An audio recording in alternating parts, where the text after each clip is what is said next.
Olá, a paz do Senhor. Eu sou o pastor Marcelo, da Igreja Evangélica Família Unida por Jesus, Igreja do Pastor Ângelo, aqui em Mariporã. E nessa aula eu quero apresentar um panorama a respeito do Êxodo. Então, por favor, eu gostaria que você prestasse atenção, porque eu acredito que com apenas uma explanação como essa, você vai ter uma ideia geral do que ocorreu no Êxodo. Antes, eu trouxe esse mapa para facilitar aqui a tua visão, né? Então, esse mapa aqui é o mapa do Oriente Médio. E o Egito está aqui embaixo à esquerda, tá vendo? Não sei se você conhece a história dos patriarcas, né? Abraão, Isaac e Jacó e os filhos de Jacó. Então, Abraão, o pai de Abraão chamava Terá.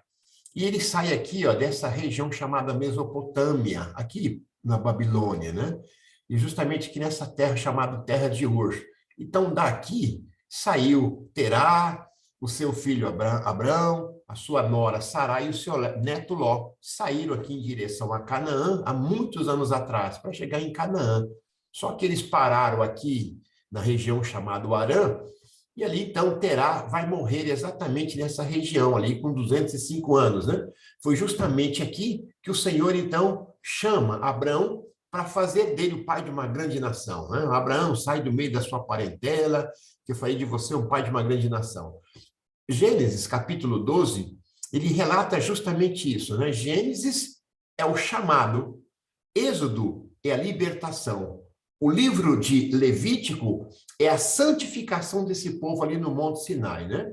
E o livro de Números começa ali a contagem, transformar esse povo que estava no cativeiro, fazer desse povo uma nação, um exército para entrar e começar a conquistar a terra prometida, né? Então, Abraão, ele sai aqui da terra de Harã e desce para Canaã e começa a jornada, a história de Abraão. Abraão, Isaac, Jacó e os 12 filhos de Jacó. E esses filhos de Jacó, né, por inveja, ódio, ciúmes, acaba vendendo o seu irmão mais novo, José, para ser escravo no Egito. Então, José se torna escravo aqui no Egito. E José, então, é abençoado, é feito governador no Egito, e José, então, pede para que a sua família, a família da promessa, né, a família do pai, viessem morar com ele no Egito, aqui no Egito. Então, aqui em Canaã estava morando Jacó.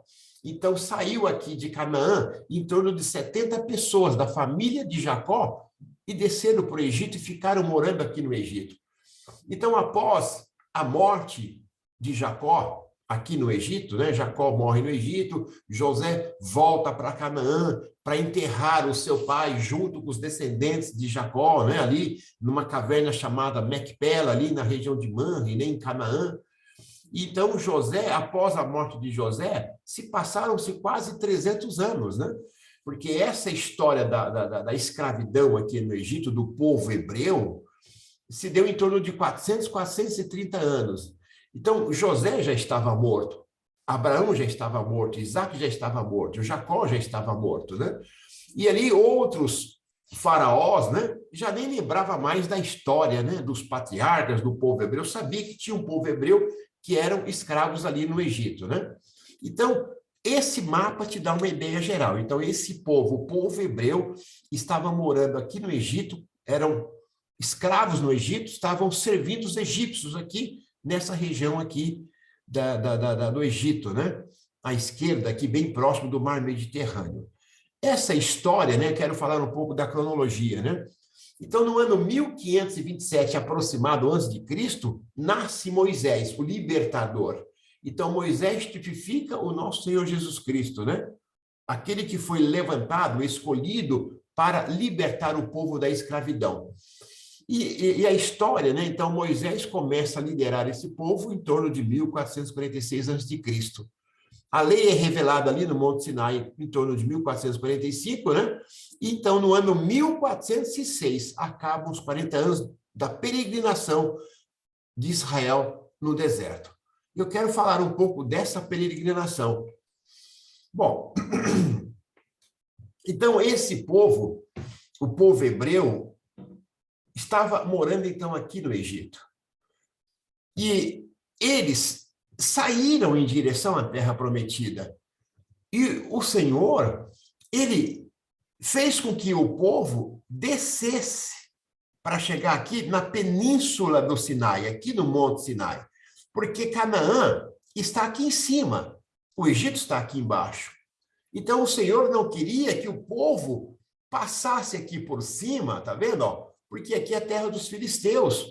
O Senhor tinha um plano para que eles descessem aqui, chegassem a pé do Monte Sinai aqui, justamente aqui no Monte Sinai, aonde o Senhor estabeleceria uma aliança com esse povo, aonde o Senhor iria entregar leis, diretrizes, fazer desse povo um povo guerreiro, e dar instruções, formar esse povo, né? Habilitar esse povo para a guerra, porque esse povo teria que conquistar as promessas do Senhor. Mesmo sendo uma promessa, o povo precisava guerrear para conquistar a promessa da terra prometida em Canaã.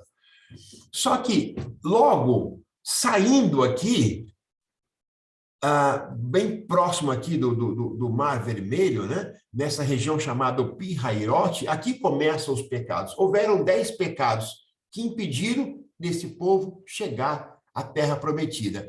E eu quero falar exatamente desses pecados, que acaba roubando a promessa do Senhor. Então, foram exatamente 10 pecados. Essa numeração aqui não é a numeração exatamente dos pecados, mas é mais ou menos, né, é possível rota do Êxodo, né? Então, eles saíram aqui da terra de Gósen, foram descendo, atravessaram o Mar Vermelho, provavelmente aqui nessa região chamada Pi-Hairote, né? Vieram descendo aqui para uma região chamada Mara, passaram pelo deserto de Elim, deserto de Sim, e chegaram aqui até o pé do Monte Sinai, né? E depois começaram a subir, né? E pararam aqui nesse deserto aqui, deserto de Zin, aqui nessa região de Cades Barneia. Foi justamente nesse ponto aqui, o ponto culminante, onde o Senhor, então, trouxe uma sentença terrível, né? Um juízo terrível para esse povo, porque foi justamente nesse ponto aqui, onde aconteceu o 10º e último pecado, onde, então, ali impediu que esse povo, né, que tinham acima de 20 anos, entrasse na Terra Prometida, né? Então, essa trajetória, para vocês terem uma ideia, né? Eles saíram aqui do Egito, né? E aqui, um ano depois, eles estavam aqui já no pé do Monte Sinai. Celebraram a segunda ceia aqui, a segunda Páscoa, aliás, né? E estavam subindo em direção. E praticamente aqui, um mês depois, eles estariam já na Terra Prometida. Mas por causa desse 10º e último pecado, eles ficaram, então, em torno de 40 anos, mais de 38 anos, né? Quase 39 anos, rodando aqui em volta aqui, né? Então, foi um total de 40 anos, né? Que ficaram andando em círculo, né? Justamente em função dos seus pecados. Então, eu quero falar a respeito desses pecados. Então, olha, antes de falarmos dos pecados, né? Uma ideia geral. Então, Êxodo, capítulo 1, vai falar a respeito do sofrimento dos israelitas no Egito, o quanto eles estavam sofrendo. José, então, já estava morto, né? Já havia se passado praticamente ali em torno de 400 anos, né? E ali, então, o povo sendo maltratado, né? Pelos feitores, sendo subjugados, né? Humilhados, e o povo, então, começa a clamar ao Senhor, pedindo socorro ao Senhor. Êxodo capítulo 2, então, nasce o libertador, Moisés, o homem que Deus escolheu para libertar esse povo do cativeiro, né? E Êxodo capítulo 2 também fala a respeito, né, que Moisés foge do Egito. Por quê? Porque a história de Moisés se dá em 3 períodos, né? Os 40 primeiros anos, né, ele é criado por Faraó, né? Ele é criado ali pela filha de Faraó. Ele aprendeu ali toda a cultura dos egípcios, né? Aprendeu todo o conhecimento, passou 40 anos ali aprendendo a cultura dos egípcios, né? E a segunda história, o segundo período da história de Moisés, justamente nesse segundo período, né, dos 40 aos 80 anos, né? Ele acaba, então, ali matando o egípcio, né? Um egípcio que ele viu o egípcio maltratando o israelita, né? Ele vai, então, e tira a vida desse egípcio. E ele foge, então, ali para a terra dos midianitas, né? Vai ali, acaba indo para a casa de Jetro, né? E faz da filha de Jetro, né? A esposa de Moisés, né? Se não me engano, Zípora, né? E ele, então, ali vai passar ali 40 anos cuidando de ovelhas, né? O Senhor fez com que ele aprendesse, né, a cuidar de ovelhas, né, para que depois cuidasse de vidas, né, cuidasse do seu povo.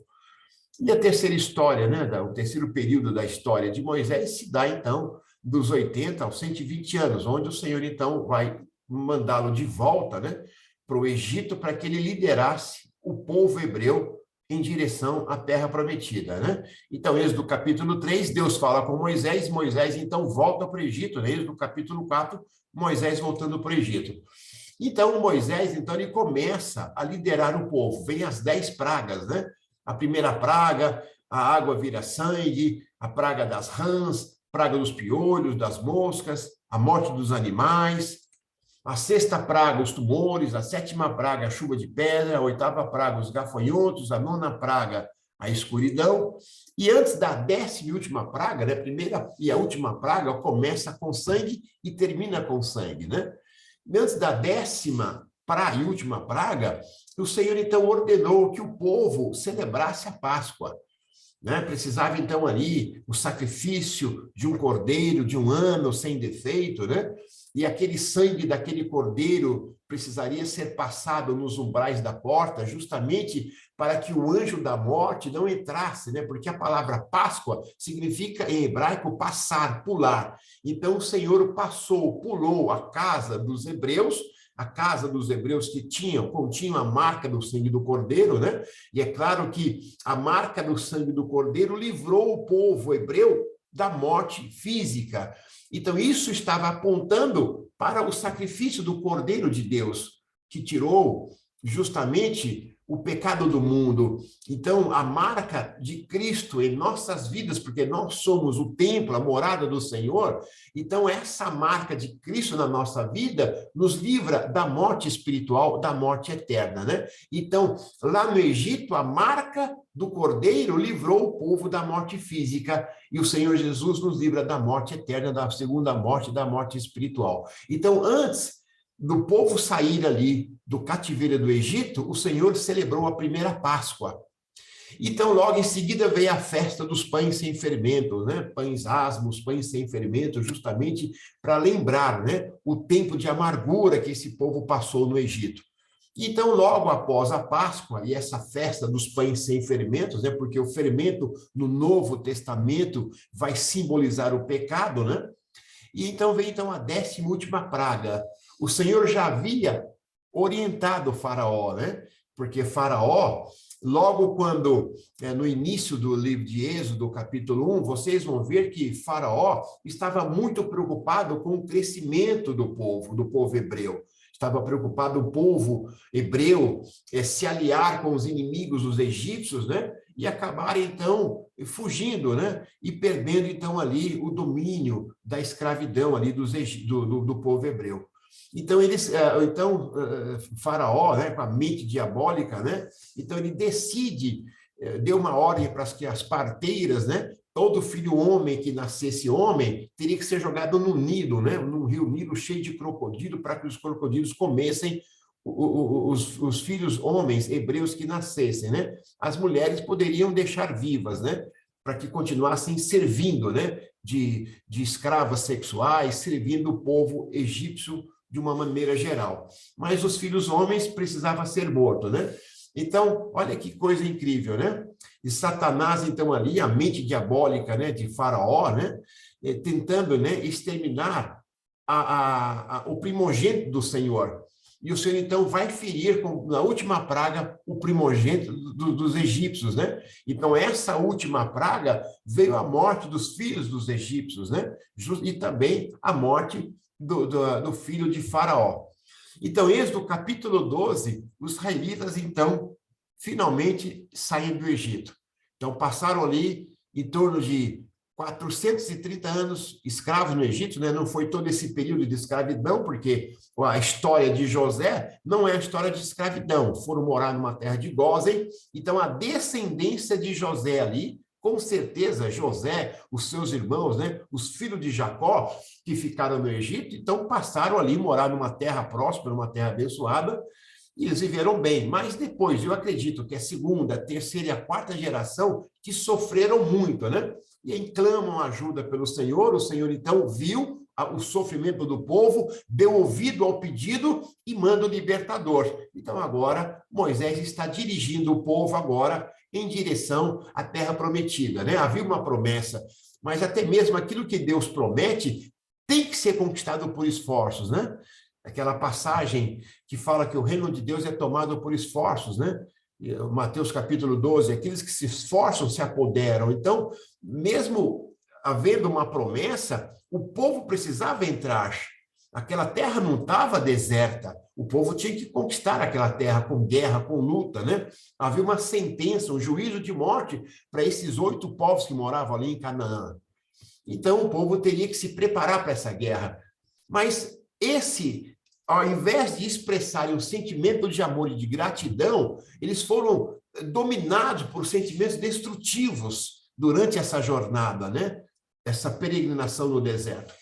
Então, olha só que coisa incrível.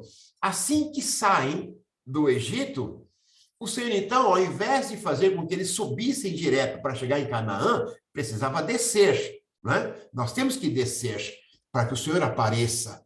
Nós temos que buscar a direção do Senhor. Deus não trabalha com lógica humana. O Senhor não queria que eles atravessassem ali, aquela região ali do mar Mediterrâneo, né? Aquela faixa de Gaza.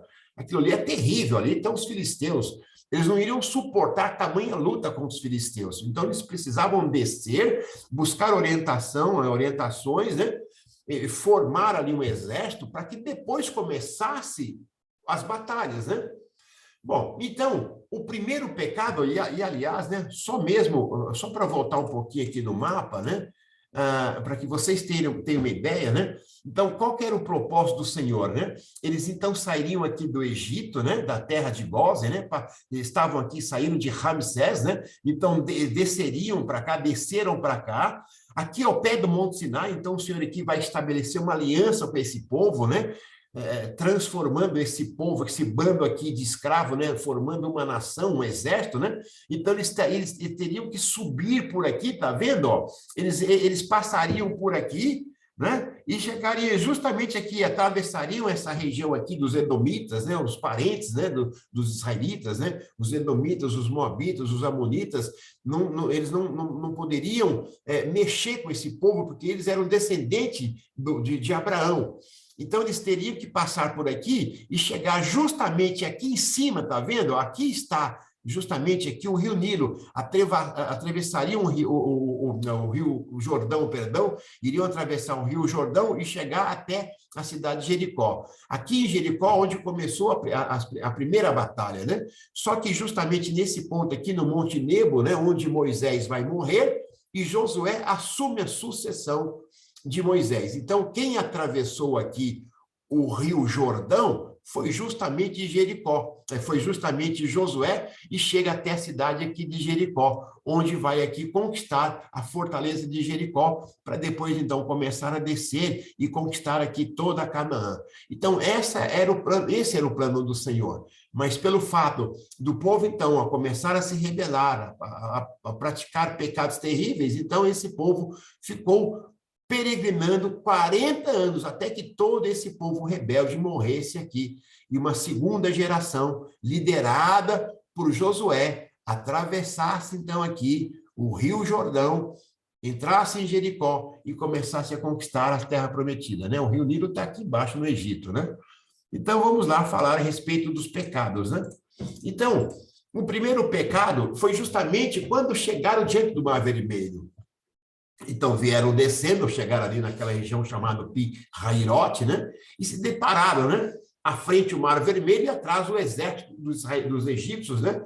Tentando ali subjugá-los, né? Tentando ali dominá-los, né? Porque Faraó imaginou que o Senhor estava perdido, né? Que deu uma direção errada para o seu povo, né?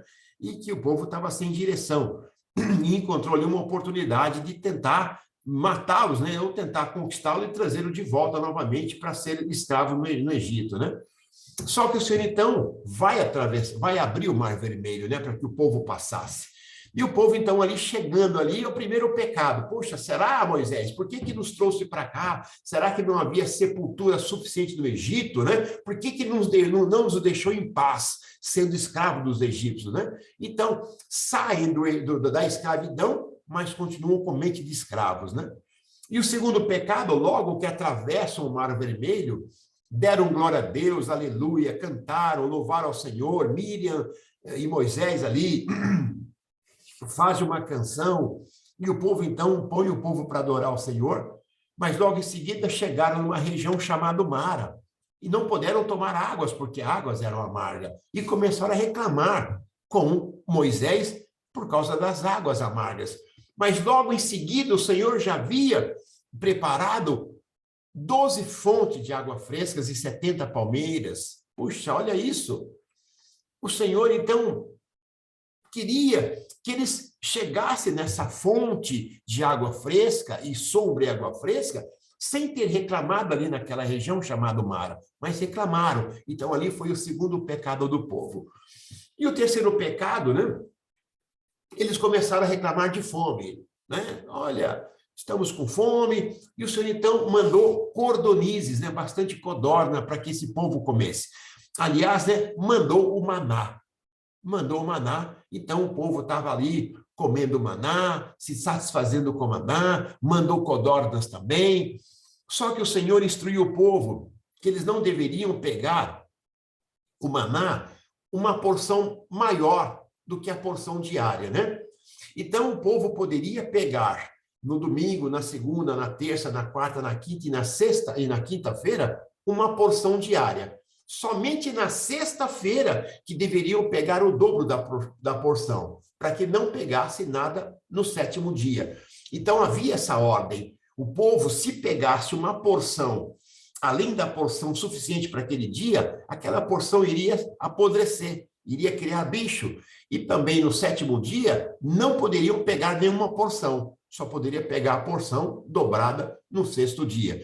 Mas eles obedeceram. Então, o quarto pecado, eles pegaram uma porção maior diária, e essa porção virou bicho, apodreceu, isso aborreceu o Senhor. E o quinto pecado, outra desobediência, também foram pegar o maná justamente no sétimo dia. Esse foi o quinto pecado.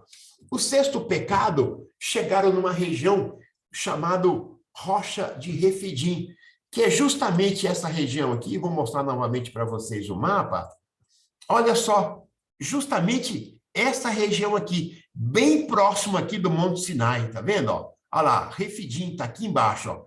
Chegaram nessa região, e aqui nessa região foi um pecado terrível. Por quê? Porque se rebelaram contra, colocaram o Senhor à prova. Esse lugar colocaram o nome de Massá, significa provação, e Meribá, rebelião. Se rebelaram contra Deus, colocando Deus à prova. Então, justamente por causa desse sexto pecado, esse povo habilitou o primeiro inimigo a atacá-los.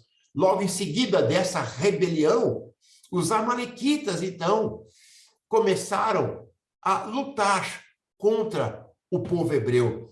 E esses amalequitas foram terríveis, porque foram covardes, atacaram o povo por trás, com certeza pegaram os mais fracos, os mais velhos, os mais novos, né? Aqueles que ficaram pela retaguarda, né? E acabaram matando muito ali do povo hebreu.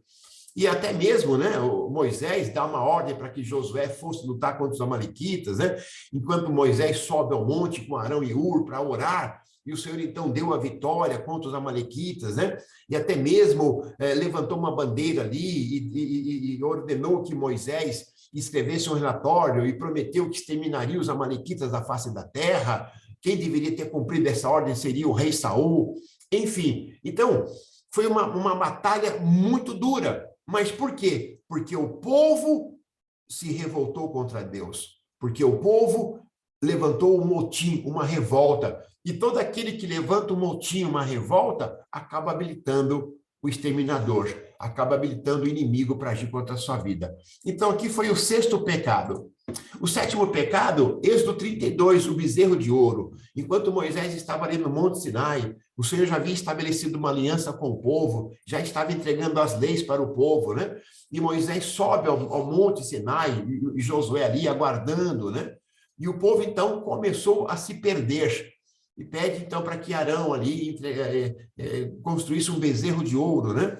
Esse ouro que deveria ser guardado para oferta para o tabernáculo, agora o ouro sendo entregue ali para a construção de um bezerro de ouro que representava o deus cananeu. Então o povo começa a adorar o deus cananeu, até mesmo com práticas sexuais de orgias, é um pecado terrível, né?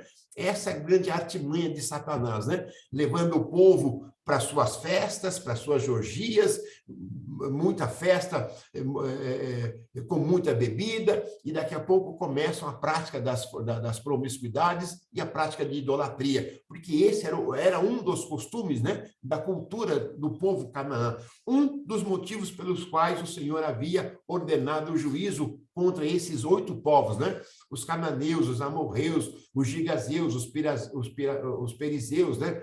Os girgazeus, os jebuseus, enfim, os heteus, os heveus. Haviam ali 7, 8 povos que estavam sentenciados à destruição por causa dessas práticas de pecado, práticas imorais, práticas sexuais, práticas homossexuais, práticas de idolatria, principalmente as práticas de idolatria.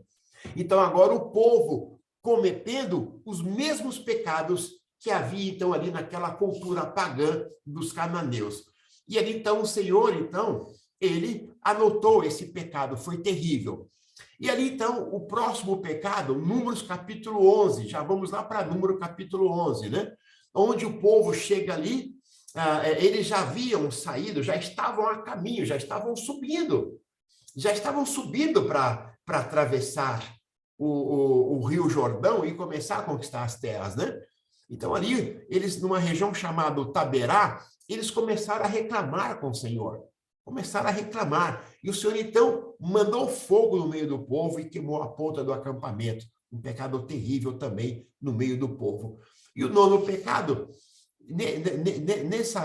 nesse pecado aqui, amados, foi algo terrível, porque, mais uma vez, né, o povo reclamando, estamos com fome, no Egito nós tínhamos carne à vontade, tínhamos alho, tínhamos cebola. Então o Senhor mandou tanta cordonize, se não me engano, uma faixa de 30 quilômetros de distância, de codorna, quase 1 metro de altura. O povo pegou cada família pegou em torno de 1 tonelada de codornas. E aí o que acontece? Não tinha como armazenar aquela codorna, né? Veio uma epidemia, uma praga que matou muita gente. Muito povo hebreu morreu por causa dessa ganância de comer tanta carne. E esse lugar ficou sendo conhecido como as sepulturas do desejo. Queridos, já estamos chegando no último pecado.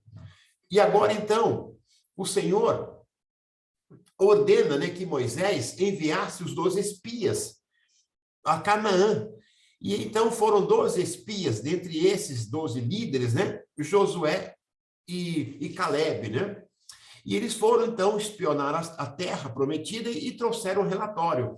Só que dentre esses 12, 10 dos 12 espias trouxeram um relatório que inflamou o coração do povo. O povo, então, se revoltou e novamente se revoltou contra Deus e queria, então, um outro líder para que conduzisse o povo numa outra direção.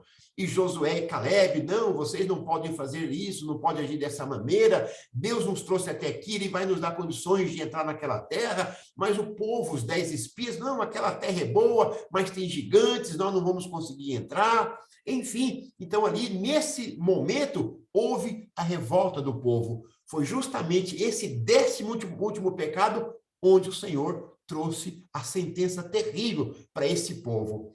E Moisés tentou pedir em favor do povo, né? Moisés falou, não, Senhor, o Senhor não pode, porque Deus falou, eu vou matar esse povo, eu vou acabar com esse povo agora. E Moisés, não, Senhor, o Senhor não pode. Moisés estava preocupado com a reputação do nome do Senhor. Senhor, se o Senhor acabar com esse povo, o que as nações vão dizer? Que o Senhor não teve poder, que o Senhor tirou esse povo da escravidão do Egito e prometeu dar a terra de Canaã, mas não foi capaz. Por isso que o Senhor matou esse povo no Egito. Então, o Senhor, ele gostou do que Moisés fez e acatou o pedido de Moisés. Porém, numa mão ele trouxe graça, na outra mão ele trouxe o juízo dele. E vamos ver isso? Então, Moisés pede em favor do povo. O Senhor Deus disse a Moisés: até quando esse povo vai me rejeitar? Até quando não vão crer em mim, embora eu tenha feito tantos milagres entre eles? Vou mandar uma epidemia para acabar com eles, porém, farei com que os seus descendentes sejam um povo maior e mais forte do que eles. Então o Senhor disse: já que você me pediu, eu perdoo. Então Moisés pediu em favor do povo. Moisés, então, grande líder, né? Já pela segunda vez havia intercedido em favor do povo. A primeira vez foi justamente lá em Êxodo capítulo 32. Mas pela minha vida, pela presença gloriosa que enche toda a terra, juro que nenhum desses homens viverá para entrar naquela terra. Eles viram a minha glória e os meus milagres que fiz no Egito e no deserto, se referindo às 10 pragas, né? E tudo que o Senhor fez no deserto. No entanto, 10 vezes, está aí, Deus tem limite para o pecado do homem. 10 vezes puseram à prova a minha paciência e não quiseram me obedecer. Eles nunca entrarão na terra que jurei dar aos seus antepassados. Nenhum daqueles que me abandonaram verá aquela terra, mas o meu servo Caleb tem um espírito diferente e sempre tem sido fiel a mim. Por isso eu farei com que ele entre na terra que espionou, e os seus descendentes vão possuir aquela terra. Agora, os amalequitas, os cananeus, que estão morando nos vales, portanto, amanhã voltem e vão para o deserto, na direção do Golfo Acaba. Então, somente desses 12 espias, né? Somente Josué e Caleb que conseguiram entrar na terra prometida, né? Caleb vai conquistar Hebrom, uma passagem maravilhosa, né? E esses 10 espias, o Senhor os matou com uma doença terrível, né? E aqui, então, veio, então, o castigo. Está lá em Números capítulo 14. O juízo do Senhor para essa primeira geração que saiu do Egito. Está lá. Diga a essa gente o seguinte: juro pela minha vida que darei o que vocês me pediram. Sou eu, o Senhor, que está falando. Vocês serão mortos e os corpos de vocês serão espalhados pelo deserto. Vocês reclamaram contra mim e por isso nenhum de vocês que tem 20 anos de idade ou mais entrará naquela terra. Eu jurei que os faria morar lá, mas nenhum de vocês entrará naquela terra, a não ser Caleb, filho de Jefoné, e Josué, filho de Num.